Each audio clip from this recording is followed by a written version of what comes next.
오늘 주신 하나님 말씀은 고린도 후서 12장 7절부터 10절까지의 말씀입니다. 우리 새로 오신 분들 위해서 주보안에 주일 예배 설교 개요가 있습니다. 오늘 이 말씀을 통해서 우리 하나님의 음성 들을 수 있도록 다 함께 믿음으로 봉독하시겠습니다.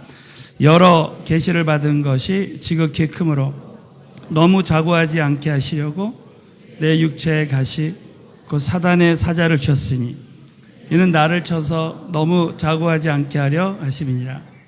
이것이 내게서 떠나기 위하여 내가 3번 주께 간구하였더니 내게 이르시기를 내 은혜가 내게 족하도다. 이는 내 능력이 약한 데서 온전하여짐이라 하신지라. 이러므로 도리어 크게 기뻐함으로 나의 여러 약한 것들에 대하여 자랑하리니 이는 그리스도의 능력으로 내게 머물게 하려 함이라. 그러므로 내가 그리스도를 위하여 약한 것들과 능욕과 궁핍과 핍박과 곤란을 기뻐하노니 이는 내가 약할 그때에 곧 강함이니라. 아멘. 오늘 이 말씀을 통해서 큰 은혜가 함께 하실 줄로 믿습니다. 저는 오늘 가시를 정복하라 라는 제목으로 말씀을 나누겠습니다. 우리 한번 옆에 분에게 믿음으로 한번 선포하겠습니다. 가시를 정복하시기 바랍니다. 주일마다 정복하라라는 주제로 말씀을 시리즈로 나누고 있습니다. 여러분, 우리 삶 가운데 참 정복할 수 없을 것 같은 문제들이 있습니다. 그런데 이 문제들이 정말 하나님의 은혜로 계속 정복될 수 있다면 얼마나 감사하겠습니까? 저는 이 말씀 묵상하다가 1980년대에 조크가 하나 생각이 났어요. 우리나라에 백화점이 생기고 또 엘리베이터가 생기고 막 이럴 때 이제 시골에서 어떤 연세 많이 드신 할아버지 할머니하고 손자가 백화점에 갔어요. 할머니는 막 여기저기 구경하고 이제 할아버지하고 손자가 엘리베이터 앞에 딱 섰는데 이게 뭐지? 딱 그런데 문이 쫙 열리면서 어떤 연세 드신 할머니가 그 안에 탁 들어간 거예요. 또 얼마 있다가 문이 쫙 열리는데 20대 아가씨가 쫙 나오는 거예요. 그래서 이 할아버지가 입이 딱 벌어졌어요. 여기 들어가면 이렇게 되는 거구나. 그러면서 손자한테 뭐라 그랬겠으면, 야, 가서 할머니 좀 데려와서 엘리베이터에 좀 집어넣으라고 그랬어요. 네. 여러분, 엘리베이터에 들어가서 정말 이 나이의 한계가 정복되면 얼마나 좋겠습니까? 여러분, 저는 이 교회는 영적인 엘리베이터라고 생각해요. 문이 탁 열려서 우리가 근심을 가지고 왔지만 나갈 때는 모든 문제가 해결받고 돌아갈 수 있게 될 줄로 믿습니다, 여러분. 그래서 우리가 참 아브라함처럼 금년 한 해 우리 모두가 참 선두주자로 쓰임받는 그런 성도가 되기로 결단했는데 우리 앞에 정복되어져야 될 많은 문제들이 있어요. 그래서 우리 지난 시간에 했던 말씀들을 우리 잠깐 우리 한 2가지만 우리 복습해 보기를 원합니다. 첫 번째는 염려를 정복해야 돼요. 자, 옆에 분에게 염려를 정복하시기 바랍니다. 자, 베드로전서 5장 7절 말씀을 다 같이 믿음으로 봉독하겠습니다. 너희 염려를 다 주께 맡겨버려라. 이는 저가 너희를 권고하심이니라. 우리의 염려하는 모든 짐들을 하나님께 다 맡겨드릴 때 하나님께서 이 모든 염려, 저가 너희를 권고하십니다. 이 말의 뜻은 바로 하나님이 이 모든 염려를 다 해결해 주시겠다는 거예요. 그래서 첫 번째는 전적으로 의탁하라. 저는 지난번 백국이 사랑의 불꽃을 할 때도 은혜수양관에 이제 캔디데이트들이 탁 도착을 했는데 이 버스를 이제 타고 오는데 이런 생각을 해봤습니다. 야, 여기 오신 캔디데이트들이 참 2시간 동안 이렇게 버스를 타고 왔는데 만약에 자기 짐을 딱 맡기지 않고 그냥 2시간 내내 이 짐을 자기가 지고 왔다면 얼마나 고통스러웠을까 하는 생각이 들어요. 그걸 보면서 야, 나는 지금 목회하면서 어떤 짐은 다 맡기는데 어떤 짐은 아직 못 맡기고 있는 짐이 무엇인가를 생각해 봤어요. 그래서 그 짐을 그 순간에 우리 하나님께 다 맡겨버렸습니다. 그 다음부터 참 마음에 큰 자유가 임하는 거예요. 사랑하는 성도 여러분, 저와 여러분이 오늘 가지고 있는 모든 염려의 짐을 하나님께 100% 맡기게 되시기를 주의 이름으로 축원합니다. 그럼 평강이 임하게 될 줄로 믿습니다. 그리고 염려를 해결하는 방법 중에 하나가 우선순위를 하나님의 나라와 의를 구하는 데 두라는 거예요. 우리가 먼저 전도하고 제자 삼고 선교하면 하나님께서 이방인들이 하는 그런 모든 염려, 무엇을 먹고 마시고 하는 모든 염려는 하나님이 아시고 다 해결해 주신다는 거예요.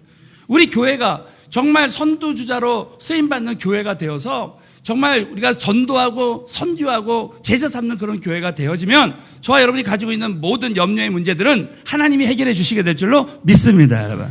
두 번째는 두려움을 정복하라. 우리 한번 옆에 분에게 모든 두려움을 정복하시기 바랍니다. 감사하겠어요. 자, 디모데후서 1장 7절 말씀을 크게 한번 봉독하겠습니다. 하나님이 주신 것은 두려워하는 마음이 아니요 오직 능력과 사랑과 근신하는 마음이라. 염려와 두려움의 차이가 무엇입니까? 염려는 내 안에서 이제 하나님 외에 다른 생각으로 내 생각이 나눠지는 거예요. 두려움은 영적인 공격입니다. 외부로부터. 그래서 여러분, 하나님이 우리에게 주신 것은 두려워하는 마음, 이것은 영입니다. 영적 문제예요. 여러분, 이 사단은 우리에게 두려움의 영을 가져다 줘요. 그러나 하나님은 우리에게 평안의 영을 주십니다. 그래서 여러분, 이 두려움을 이기는 방법은 바로 오직 능력과 사랑과 근신하는 마음. 이 근신하는 마음은 뭐냐면 셀프 컨트롤, 자기 통제하는 마음이에요. 그러니까 이 캘빈이 이렇게 말했습니다. 정말 내 머리에 새가 똥을 싸는 것은 잠깐 허락해도 둥지는 틀지 못하게 하라는 거예요. 저와 여러분의 삶 가운데 두려움이 몰려올 때가 있지만 그것을 절대로 둥지를 틀지 못하게 하라는 거예요. 주님의 그 사랑과 능력, 사랑하는 성도 여러분, 저와 여러분이 오늘 성령으로 충만하면 주님의 사랑과 능력으로 모든 두려움이 떠나갈 줄로 믿습니다. 자, 오늘 이 시간에는 가시를 정복하라. 우리 한번 고린도후서 12장 7절 말씀을 다 같이 봉독하겠습니다. 시작. 여러 계시를 받은 것이 너무 자고하지 않게 하시려고 내 육체의 가시 곧 이는 나를 쳐서 너무 자고하지 않게 하려 하시면. 이 가시라는 말의 원어의 뜻이 뭐냐면 뾰족한 것, 뾰족한 창 같은 것을 말합니다. 여러분, 사도 바울에게 이런 가시가 있을 때 얼마나 고통스러웠겠습니까? 그러나 우리 하나님께서는 이 가시를 통해서 우리 하나님께서 사도 바울을 신약의 선두주자로 쓰셨습니다. 여러분, 아브라함은 참 구약의 선두주자예요. 그러나 이 신약의 선두주자의 대표는 바로 사도 바울입니다. 정말 우리 인생에 많은 가시들이 있을 수 있어요. 막 경제적인 가시, 관계의 가시, 사람마다 다 다를 수 있습니다. 그러나 사랑하는 성도 여러분, 오늘 저와 여러분이 이 말씀을 통해서 정말 주님 오시는 그날까지 선두주자로 쓰임받는 모든 과정에서 하나님이 허락하신 이 모든 가시를 오늘 말씀을 통해서 정복하게 되시기를 예수 이름으로 축원합니다. 자, 첫 번째, 가시를 정복하는 방법의 첫 번째는 낮아짐으로 가시를 정복할 수 있습니다. 우리 한번 옆 사람에게 한번 선포하겠습니다. 낮아짐으로 가시를 정복할 수 있습니다 하면서. 자, 그러면 먼저 우리 하나님께서 우리에게 가시를 허락하신 이유를 알면 얼마든지 이 가시의 문제를 해결할 수 있어요. 자, 우리에게 가시를 허락하신 이유는 우리 하나님께서 우리 모두를 자고하지 않고 낮아지게 하시기 위해서 그렇다는 거예요. 우리 한 번 더 고린도후서 12장 7절 8절을 봉독하겠습니다. 시작. 여러 계시를 받은 것이 너무 자고하지 않게 하시려고 내 육체의 가시 곧 사단의 사자를 주셨으니 이는 나를 쳐서 너무 자고하지 않게 하려 하심이니라. 이것이 내게서 떠나기 위하여 내가 3번 주께 간구했다. 여러분, 사도 바울은 이 가시를 해결하기 위해서 3번이나 주께 간구했다는. 아마 많은 성경학자들이 사도 바울이 40일 금식 기도를 한 3번 정도 하지 않았을까. 우리 예수님께서 마태복음 7장에 보면 기도의 모범을 보여주십니다. 구하라, 찾으라, 두드리라. 정말 간절히 기도했을 때 하나님께서 바울에게 응답으로 내가 너를 자고하지 않게, 교만하지 않도록 해서 끊임없이 하나님 앞에 쓰임받도록 했다는 거예요. 여러분, 하나님께서 우리를 왜 교만하지 못하게 하십니까? 이 교만이라는 것은 별거 아닌 것 같이 보이지만 우리에게 가장 치명적인 죄일 수 있습니다. 여러분, 교만이라는 말의 헬라 원어의 뜻이 뭐냐면 자신을 위로 나타낸다. 자기 자신을 위로 나타낸다라는 그런 뜻이 있습니다. 여러분, 옛날에 우리 과거 시험을 보면 장원급제한 시험지를 모든 시험지 위에 맨 위에 놓는다는 거예요. 그래서 여러분, 교만이라는 것이 그런 거라는 것입니다. 자기가 모든 것 위에 올라서려고 하는 것. 하나님까지도, 다시 말하면 하나님까지도 밟고 일어서려고 하는 것. 여러분, 창세기 3장에 보면 이제 아담과 하와가 하나님같이 되기 위해서 죄를 졌습니다. 마치 하나님을 밟고 일어나는 것. 그런데 우리 하나님은 이 권위에, 영적 권위에 도전하는 것을 가장 싫어하십니다. 그래서 이번 부흥회를 통해서도 성령 해방죄에 대한 말씀을 들었어요. 우리가 하나님이 세우신 권위에 도전할 때 우리 하나님께서 그걸 가장 싫어하신다는 거예요. 여러분, 우리 하나님께서는 사도 바울을 정말 하나님의 손에 붙들려서 쓰시기 위해서 하나님은 자고하지 않도록, 교만하지 않도록 때로는 가시를 이렇게 허락하셔서 하나님이 지속적으로 쓰신 것입니다.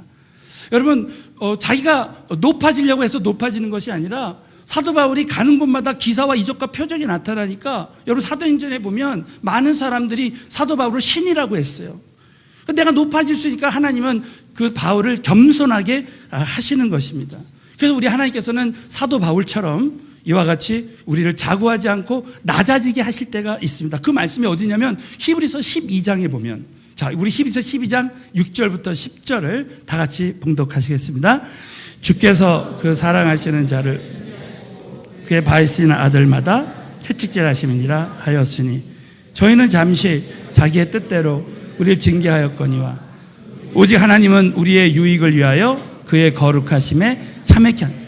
하나님은 가시를 통해서도 우리의 유익을 위해서, 자, 옆에 분에게 가시가 유익입니다. 그래서 믿으시면 크게 하면 아멘. 정말 하나님이 사랑하는 사람들은 그때마다 하나님이 어려움을 통해서 우리를 하나님께만 더 가까이 나가게 하십니다. 여러분, 구약 성경에 보면 우리 하나님께서 우리를 자고하지 않고 낮아지게 한 예가 있습니다. 오늘 세 가지만 간단히 나누기 원해요. 자, 첫 번째 보면 하나님은 우리를 광야의 길을 걷게 하심으로 이스라엘 백성들을 낮추십니다. 자, 우리가 잘 아시는 우리 신명기 8장 2절 말씀을 다 같이 봉독하겠습니다. 내 하나님 여호와께서 너로 광야의 길을 걷게 하신 것을 기억하라. 이는 너를 낮추시며 너를 시험하사 내 마음이 어떠한지 그 명령을 지키는지 아니 지키는지 알게. 하나님이 이스라엘 백성들을 광야의 길을 걷게 하신 그 이유가 뭐냐면 너를 낮추신다는 거예요. 낮아짐으로 정말 하나님만 의지하고 정말 하나님께 기도하는 자들이 되게 하신다는 거예요. 여러분, 성경에 보면 이스라엘 백성들이 하나님을 떠났을 때 하나님은 그 이스라엘 백성들에게 이방 민족들을 강하게 해서 이스라엘 백성들을 겸손하게 하십니다. 무릎 꿇게 하시는 거예요. 자, 사무엘과 이스라엘 백성들이 블레셋이 막 쳐들어왔을 때 그때 금식하고 정말 하나님께 기도하고 매달렸습니다. 그랬더니 하나님이 블레셋을 이기게 하시고 다시 모든 것을 다 회복시켜 주신 것입니다. 우리 사랑하는 성도 여러분, 정말 우리나라가 정말 선교함으로 지금까지 정말 우리 교회를 부흥성장시켜 주시고 정말 우리에게 큰 은혜와 축복을 지금까지 주셨습니다. 그런데 우리 교계가, 우리 믿는 사람들이 기도하지 않을 때 우리 하나님께서는 지금 경제적으로 또 정치적으로 많은 어려움을 지금 허락하셨어요. 그러나 오늘 이 시간 이후부터 저와 여러분이 정말 하나님 앞에 매달리고 기도하면 우리 하나님께서 다시 모든 것을 회복시켜 주시게 될 줄로 믿습니다, 여러분. 우리 다니엘 21일 기도회 정말 많은 분들이 나와서 기도합니다. 저와 여러분이 어떤 상황 속에서 하나님이 가시와 같은 어떤 문제를 허락하시든지 저와 여러분이 주님 앞에 낮아져서 기도하면 저와 여러분이 모든 영역에 회복의 역사가 함께 하실 줄로 믿습니다. 자, 두 번째는 바벨탑 사건을 통해서 하나님은 우리의 이름을 내지 못하게 하십니다. 자, 창세기 11장 우리 1절부터 9절 다 같이 봉독합니다. 시작. 온 땅에 성가대를 쌓아 꼭대기를 하늘에 닿게 하여 우리 이름을 내고 온 지면에 흩어짐을 면하자. 자, 거기까지 하겠습니다. 여러분, 그 당시 많은 사람들이 이제 자기의 이름을 내길 원했어요. 그런데 우리 하나님은 어떻게 하십니까? 절대 우리의 이름을 내지 못하도록 이제 언어를 혼잡게 해서 흩어버렸습니다.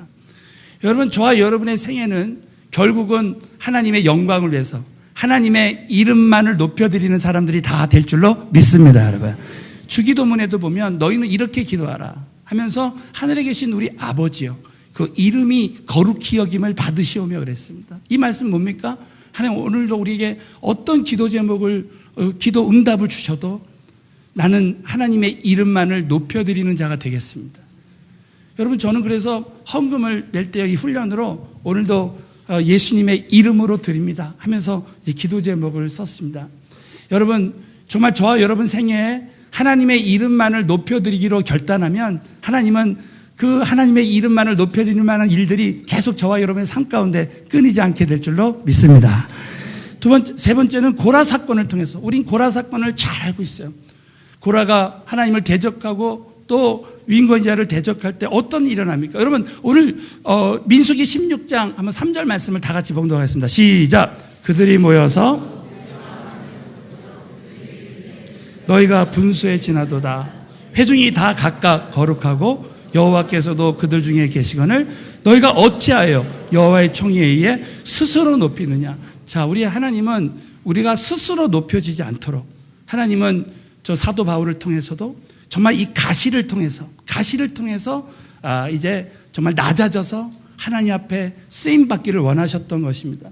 저는 참 이 말씀을 묵상하면서 어떻게 사도 바울이 낮아짐으로 이 모든 가시의 문제를 해결했을까? 저는 고린도 후서, 자, 그 증거 중에 하나로 12장 1절 2절을 우리 다 같이 한번 봉독하겠습니다. 시작. 무익하나마 주의 환상과 계시를 말하리라. 한 사람을 아노니 셋째 하늘에 이끌려간 자라. 그가 몸 안에 있었는지 몸 밖에 있었는지 나는 모르거니와 하나님은 아시는. 이 고백이 저와 여러분의 평생 고백이 되어졌으면 좋겠습니다. 여러분, 이 말씀에 보면 사도 바울은 무익하나마 이렇게 말했습니다. 이 말은 무슨 말입니까? 나는 내세울 것이 없다. 내가 아무것도 아니다. 여러분, 바울은 이미 3층전에 올라가서 주의 환상과 계시를 보고 들었습니다. 그럴 때 여러분, 바울은 내가 정말 아무것도 아니다 고백했습니다. 우리 한번 옆 사람에게 나는 아무것도 아닙니다. 주님만이 모든 것 되십니다. 믿으시면 크게 한번 아멘. 여러분 또 보십시오. 2절 마지막에 보면 그가 몸 안에 있었는지 몸 밖에 있었는지 여러분 바울은 너무나 많은 은혜를 받았어요. 그랬을 때 이 그가 이 3인칭을 쓴 것은 내가 아니라는 거예요. 내가 아니라 그가. 나는 모르거니와 하나님은 아신다. 정말 많은 걸 알고 있지만 나는 모른다. 자, 옆 사람에게 나는 모릅니다. 하나님이 다 아십니다. 믿으시면 크게 하면 아멘. 바로 이렇게 자신을 낮췄어요. 그렇게 할 때 하나님께서 지속적으로 이 바울을 사용하셨습니다. 또 한 가지 예가 바로 고린도 전서 말씀입니다. 여러분, 바울은 아테네에서 자기의 그 철학을 자랑했어요. 자신의 지식을 자랑했습니다. 그래서 아테네에서 철학적으로 복음 전하다가 큰 실패를 경험했어요. 그래서 이 고린도에 와서는 정말 성령님만 의지했어요. 우리 고린도전서 2장 3절 4절을 다 같이 봉독하겠습니다. 내가 너희 가운데 거할 때 약하며 두려워하며 심히 떨었노라. 내 말과 내 전도함이 권하는 말로 하지 아니하고 다만 성령의 나타남과 능력으로 했다. 자, 내가 약하며 두려워하며 심히 떨었노라. 바울은 정말 성령 안에서 주님을 두려워하고 그래서 정말 주 안에서 내 말과 내 전도함은 이제 사람의 지혜에 권하는 말이 아니라 성령의 나타남과 능력으로 했다라는 거예요. 제가 아는 목사님이 정말 미국 사람들이 참여하는 큰 집회에 초청을 받았다고 합니다. 그런데 자기의 영어 실력이 중학생 실력도 안 된다는 거예요. 그러니까 그 집회 초청 받았을 때 정말 큰 부담감에 정말 하나님 앞에 기도하고 기도했답니다. 자기 영어로 다 이제 영작을 다 해가지고 그리고 막 외워서 이 설교를 했는데 정말 그때 자기가 무슨 말을 했는지 몰라요.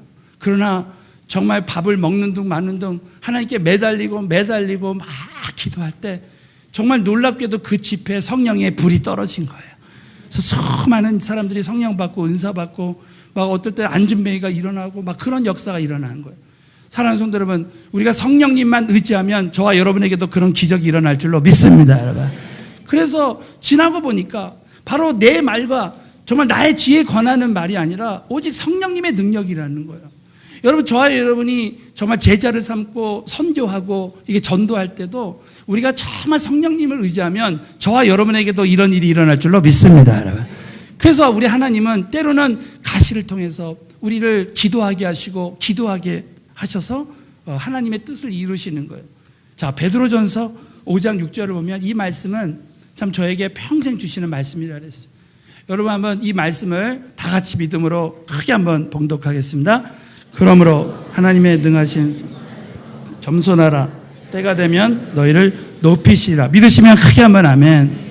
하나님의 능하신 손 아래서, 여러분 모든 것이 다 하나님의 손 아래에 있습니다. 우리가 우리의 삶을, 우리 나라를, 이 나라 이 민족을 정말 하나님 손에 다 맡겨드릴 때 하나님이 다 하실 거예요. 그래서 우리 하나님의 능하신 손 아래서 겸손하라. 우리가 끊임없이 낮아짐으로 우리 안에 어떤 가시가 있고 어떤 문제가 있다 할지라도 주 안에서 늘 겸손하라는 거. 근데 때가 되면 너희를 높여주시는 그 때가 온다는 거예요. 저는 이 말씀을 묵상하면서 참 영적인 임계점에 대한 말씀을 다시 한번 생각해 봤습니다. 여러분, 임계점이라는 게 뭡니까?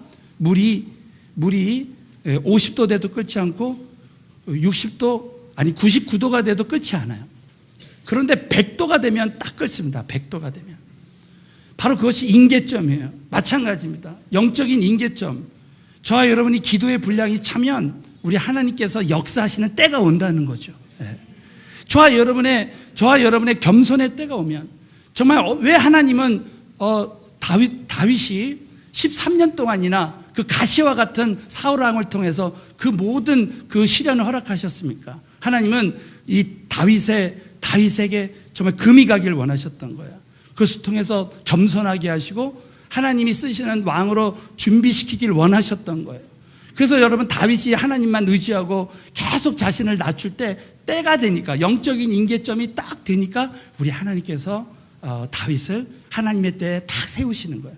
사랑하는 성도 여러분, 저와 여러분이 지금 재정의 가시로, 관계의 가시로 많은 어려움 가운데 있을 수 있습니다. 그러나 저와 여러분이 정말 낮아지고 기도할 때에 바로 그 때를 때로는 앞당길 수도 있는 거예요.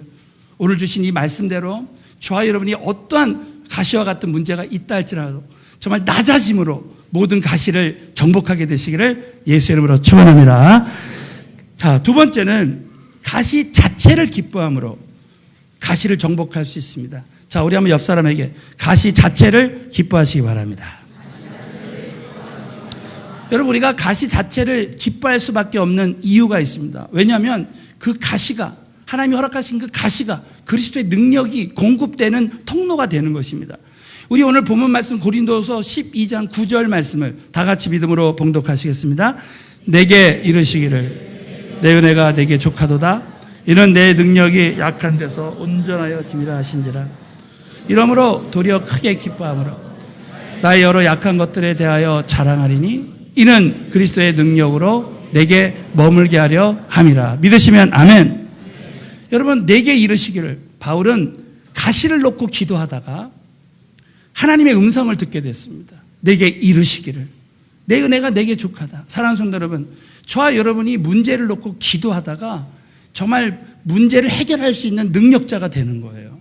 그래서 하나님의 음성 듣는 자, 그래서 내 능력이 약한 데서 온전하여지고 이러므로 도리어 크게 기뻐함으로 나의 여러 약한 것들에 대해서 자랑했다. 왜? 그리스도의 능력으로 내게 머물게 하려 함이라. 바로 가시를 통해서 기도하다가 그리스도의 능력이 머무는 역사가 일어나는 거예요. 자, 우리 한번 옆 사람에게 인사하겠습니다. 가시가 능력이 될 수 있습니다.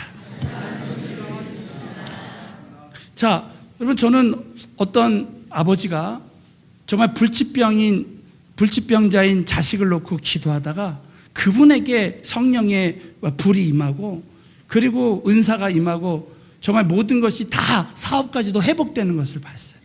정말 자식의 문제를 놓고 기도하다가 부모가 회복되는 역사가 일어날 줄 믿습니다. 여러분, 우리 배우자가 정말 가시와 같은 사람을 만나요.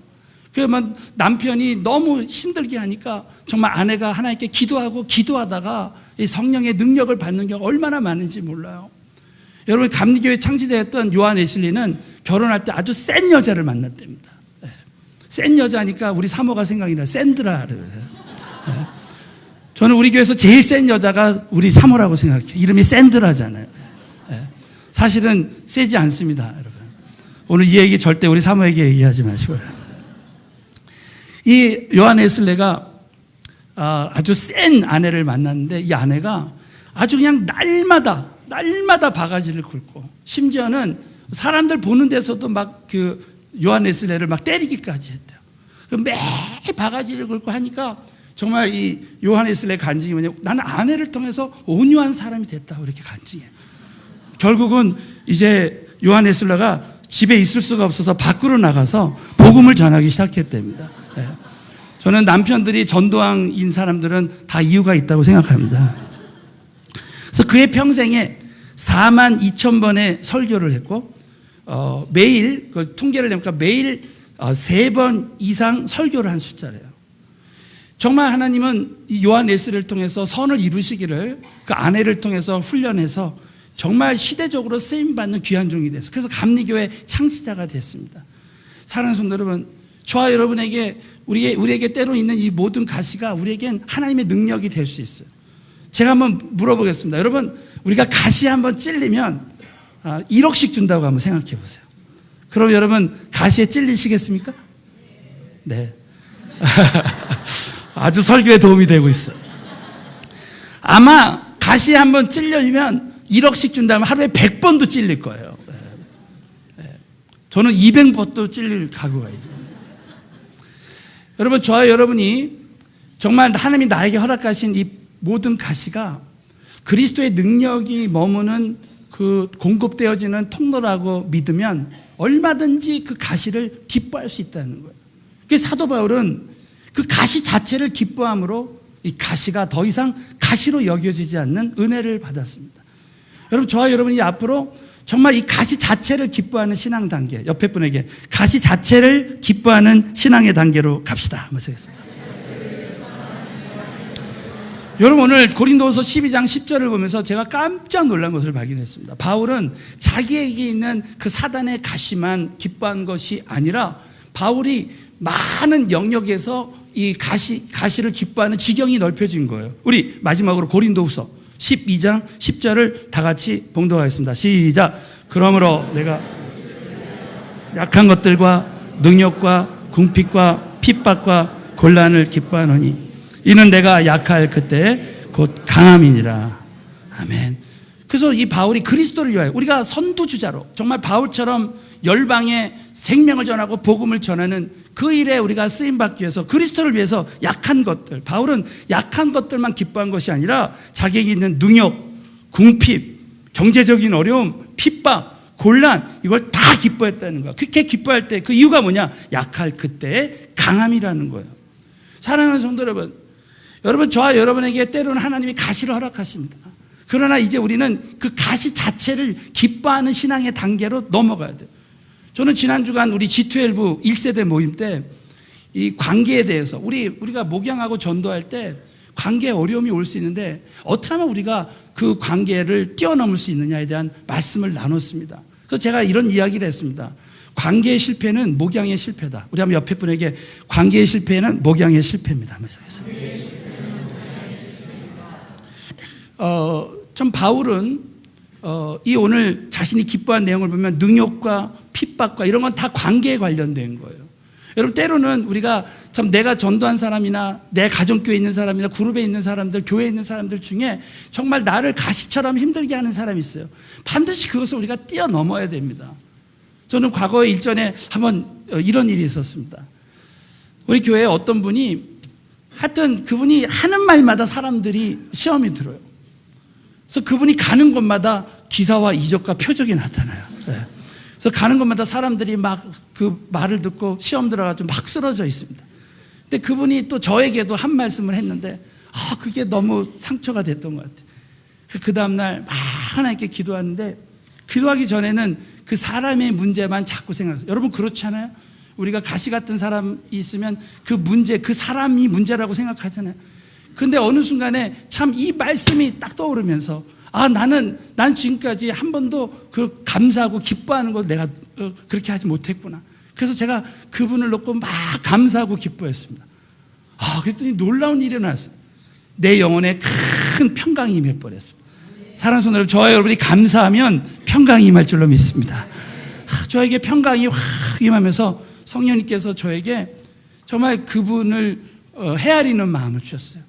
이분이 왜 이렇게 사람들에게 상처 주는 말을 할까? 사람들을 힘들게 할까? 봤더니 그분의 상황이나 그분이 자라온 환경이나 이런 걸 생각하면서 이분이 그렇게 상처 줄 수밖에 없겠구나 하면서 그분을 이해하게 됐습니다. 그러면서 제가 회개가 일어났어요. 주님, 정말 제가 회개합니다. 제가 잘못입니다. 그리고 제가 회개하고 용서하고 그렇게 할 때 어떤 마음을 주냐면 정말 그분에 대한 긍휼한 마음을 주셔서 내가 정말 나라도 가서 이제 사랑을 해야 되겠다 하면서 그런 마음을 딱 갖게 됐습니다. 그런데 여러분, 놀랍게도 그 다음날 그분한테 연락이 와가지고 자기가 죄송하다 그러는 거야. 그때 제가 처음으로 그런 걸 깨달았어요. 관계도 하나님이 다 주관하시는 거야. 내가 하나님께 기도하면 하나님이 이 수평관계, 인간관계도 해결시켜 주시는 거구나. 그걸 깨닫게 되었습니다. 그러고 나서 이제 그분을 만났는데 너무 사랑이 되는 거예요. 그래서 참 그분하고 만날 때마다 너무 관계가 좋고 너무 놀라웠습니다. 그전에는 가시라고 생각했는데 이제는 더 이상 가시가 아닌 거예요. 가시를 보는 영적인 시각이 달라지는 거예요. 사랑하는 성도 여러분, 지혜로운 자는 사람을 얻는 자인 줄로 믿습니다. 그 사람 자체를 감사할 때, 기뻐할 때 가시를 얻는 그런 은혜를 부어주신 거예요. 참 여러분, 전도할 때도 마찬가지입니다. 우리 지토회부 지도자님들 이런 얘기를 나눴어요. 관계의 실패는 전도의 실패다. 우리 한번 옆에 분에게 관계의 실패는 전도의 실패입니다. 때로는 우리에게 전도할 때 참 관계에 어려움이 올 수 있어요. 나를 막 계속해서 핍박하고 능욕하는 사람이 있을 수 있습니다. 저는 25년 전의 일들이 생각이 났어요. 제가 아시아나항공에 딱 들어가서 이제 막 새벽에 기도하는데 하나님께서 이 항공회사에 가게 한 것은 이제 전도를 위해서 간 것이다. 그래서 정말 매일매일 우리 지점장님하고 우리 모든 부서에 있는 분들 놓고 기도하고 이 점심시간에 이제 같이 만나서 전도하고 그랬어요. 근데 이제 회사 생활하다 보니까 어떤 분들이 이제 제가 이렇게 전도하고 그런 것을 굉장히 싫어해요. 그러면서 이제 막 핍박이 들어오기 시작합니다. 그러면서 어느 날, 그래서 저는 이제 저도 모르게 전화를 하면, 교회 분들이랑 전화하면 할렐루야 그러고 권사님 그러는데 어느 분이 저한테 와서 그러는 거예요. 김태규 씨, 회사에서는 할렐루야 하는 거 아니에요. 다 그러는 거예요. 할렐루야 하는 거 아니고 권사님, 집사님 하지 말라는 거예요. 그 말을 들었을 때 처음에는 너무나 이렇게 마음이 아팠습니다. 그런데 어느 날 기도하면서 그분들에 대해서 다 이렇게 감사를 하게 됐습니다. 그랬더니 너무나 감사한 것은 그분들 한 사람 한 사람을 이렇게 다 감사할 때 사람들이 이렇게 계속 변하기 시작하는 거예요. 지나고 봤더니 지금 돌아보면 이분들이 다 지금 교회를 다니고 있는 줄로 믿습니다. 좀 믿어주시면 감사하겠습니다. 네. 내가 가시라고 생각했던 사람이 더 이상 가시가 아니야. 우리 한번 옆에 분에게 가시 자체를 기뻐하면 더 이상 가시가 아닙니다. 하면서 하겠습니다. 그리고 나서 계속 이 사람의 문제가 생길 때마다 하나님께 감사하고 기뻐하고 또 내가 회개하고 하나님이 나를 위해서 이 모든 사람들을 허락하신다. 나를 겸손하게 하시고 낮아지게 하시기 위해서 이 모든 사람들을 허락했다고 믿고 내가 감사하고 기뻐하고 회개하고 용서하고 그렇게 할 때 하나님께서 계속 사람들을 얻는 그런 은혜를 부어주셨어요.